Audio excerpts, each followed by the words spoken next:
Yo les experts, ici le capitaine Marco Reus. Je ne suis pas blessé, je suis devant vous aujourd'hui pour vous parler de la venue d'Arda Güler au Real Madrid. Le Real Madrid qui a effectué un nouveau recrutement alors que le président Florentino Pérez avait dit qu'il y aurait plus de recrutement sur cet été. Évidemment, il avait menti parce que là, on recrute un nouveau joueur, le jeune Arda Güler qui arrive tout droit du Fenerbahçe pour une somme de 20 millions d'euros après les arrivées de Jude Bellingham, de Brahim Diaz, de Rossellou et de Fran Garcia. Voilà une cinquième recrue pour le Real Madrid. Voilà le jeune Arda Güler. Qui est-il? C'est un jeune turc de 18 ans, donc il est né en 2005, qui est passé par le Fenerbahçe. Le Fenerbahçe qui n'est pas son club formateur qu'il avait acheté déjà en 2019 lorsqu'il avait 14 ans à un petit club turc à 2 millions et demi. Rendez-vous compte de l'investissement que Fenerbahçe avait déjà fait à l'époque, 2 millions et demi pour ce jeune joueur de 14 ans à l'époque et qui est rentabilisé aujourd'hui avec une vente à 20 millions d'euros plus 10 millions de bonus, d'éventuels bonus bien sûr. Donc, qui est Arda Güler? Arda Güler, c'est un milieu offensif turc. Justement, il est souvent comparé avec Mesut Özil, toute proportion gardée bien sûr. Mesut Özil qui n'est peut-être pas un joueur turc de nationalité, mais qui on le sait est un joueur d'origine turque. Donc en Turquie, il est très souvent comparé à Mesut Özil, qui lui aurait même conseillé lui-même de signer au Real Madrid. Donc, parce que la bataille au dernier niveau, ça se jouait, il faut savoir, ça se jouait entre le Real Madrid et le Barça. Et le joueur a finalement préféré donner sa préférence au Real Madrid. Donc, justement, il aurait été un peu influencé par Mesut Özil qui lui aurait conseillé petit, il faut signer au Real Madrid. Et le petit, il a fait. Donc, c'est un jeune milieu de terrain qui joue plus souvent milieu offensif, mais qui peut aussi jouer ailier droit et même milieu central. Donc, ce sera à voir. C'est un très petit gabarit. Bon, pas très petit non plus. Il fait 1,76 m, mais il a de très petits appuis. C'est le genre de joueur qui a une grande capacité, une grande lecture de jeu, une grande capacité de passe et une très très bonne première touche de balle. Donc Arda Güler, pour moi, c'est un jeune crack, c'est un milieu de terrain qui a de l'avenir. Moi, il me fait beaucoup penser à Ødegaard et surtout sur le profil parce que petit joueur gaucher, ça me fait vraiment penser à Ødegaard, mais j'espère qu'il n'aura pas la même trajectoire que Martin Ødegaard au Real Madrid. Parce qu'on le sait, Martin Ødegaard, il a été un peu broyé par le Real Madrid. Lui qui est un milieu offensif, il n'a pas réussi à trouver sa place au Real Madrid où il n'y a vraiment pas de place pour les milieux offensifs. Il faut savoir que le Real Madrid a ce système de jeu-là où le milieu offensif ne sera pas mis en valeur parce que soit il va jouer un peu plus haut, genre ailier, soit il va jouer un cran plus bas, milieu relayeur ou milieu défensif, bon, milieu central. Donc, du coup, le milieu offensif au Real Madrid n'est pas très valorisé et je pense que c'est l'une des raisons pour lesquelles des joueurs comme Rames Rodriguez ou encore Martin Odegaard n'ont pas vraiment réussi à s'imposer au Real Madrid parce que en fait, il n'y avait pas de place pour eux. Il n'y avait pas de place. Il n'y a pas de place pour un véritable 10 à l'ancienne actuellement au Real Madrid. Le système ne le permet pas.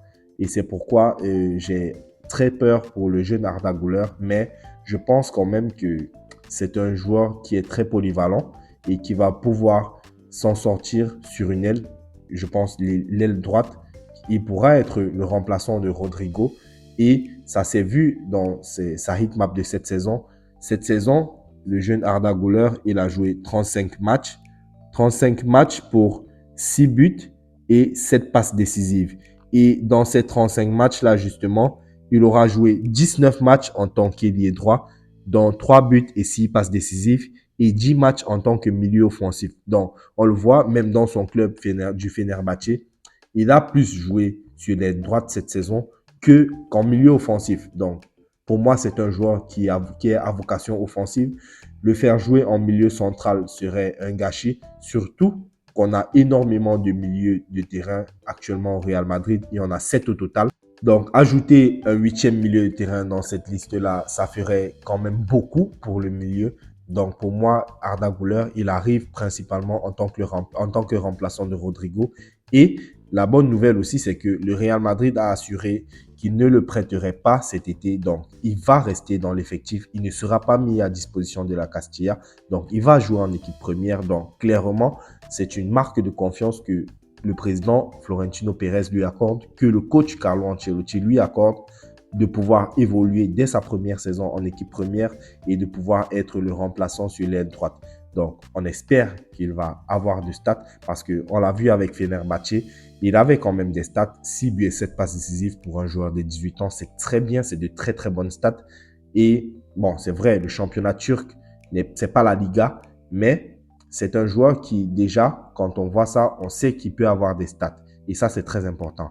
Donc, pour moi, le recrutement du jeune Arda Güler, c'est une très très bonne chose pour le Real Madrid qui est en train de continuer sa révolution avec cette 5e recrue au Mercato. Arda Güler qui a récupéré le dossard numéro 24. Bon, c'est une histoire très drôle parce que en fait, c'est Valiero qui avait récupéré le numéro 24 suite au départ de Mariano, qui en était le détenteur. Valiero qui avait le 5 à la base et qui a donné ce numéro 5 à Jude Bellingham. Et voilà qu'il avait récupéré le 24 derrière. Et Arda Güler arrive. Arda Güler lui demande ce numéro 24 et il le lui donne. Donc, Jesus Valero, franchement, grand homme, grand monsieur. Il y en a qui ont un peu rigolé sur cette histoire sur Internet en disant palmarès de Jesus Valero, je suis un mec bien. Ça m'a fait beaucoup marrer, mais voilà, c'est très gentil de sa part de pouvoir accueillir ce jeune-là et de pouvoir lui donner un numéro qu'il connaît bien, le numéro 24, qui est un numéro qu'il avait déjà eu à porter auparavant. Donc voilà, Jesus Valero, grand monsieur, grand homme. Donc là, il n'y a plus qu'à espérer que le jeune Arda Güler puisse s'intégrer dans cet effectif de Real Madrid. On le sait, ce n'est jamais évident de signer au Real Madrid dans cet effectif de stars, cet effectif de joueurs qu'avant on ne voyait qu'à la télé et que maintenant on doit s'entraîner avec eux tous les jours. Il y a une énorme pression au Real Madrid, mais je pense qu'avec cette équipe de jeunes justement qu'il y a autour de lui, il pourra quand même s'intégrer. On le sait, sur ces dernières années, il n'y a que des jeunes qui sont arrivés. Je parle notamment de Vinicius, de Rodrigo, qui sont arrivés très très jeunes et qui ont pu justement, de Camavinga aussi, et qui ont pu justement s'intégrer dans cet effectif-là avec justement ces autres jeunes qui avaient autour d'eux. Ils pourront conseiller le jeune Arda Güler, ils pourront lui venir en aide sur certains points et pourquoi pas l'aider à progresser dans son jeu pour qu'on puisse avoir cet effectif du Real Madrid assez compétitif. De toute façon, ce n'est pas un investissement à perte pour le Real Madrid. Ce n'est pas un investissement à perte parce que c'est un très jeune joueur. De toute façon, s'il flop, le Real Madrid pourra toujours le revendre plus tard. Même si on le revend à 15 ou 20 millions d'euros, il n'y aura pas une grande perte. Mais je pense que c'est un joueur qui a les qualités pour s'imposer au Real Madrid. Peut-être pas maintenant, à long terme. Et on verra justement comment ça va se passer. Mais de toute façon, ce n'est pas un investissement à perdre. Donc voilà les amis, c'est tout ce qu'on pouvait dire pour ce transfert. On se retrouve très bientôt pour une nouvelle vidéo sur la chaîne des experts foot. D'ici là, abonnez-vous à la chaîne, likez la vidéo et prenez tout soin de vous. Tchuss.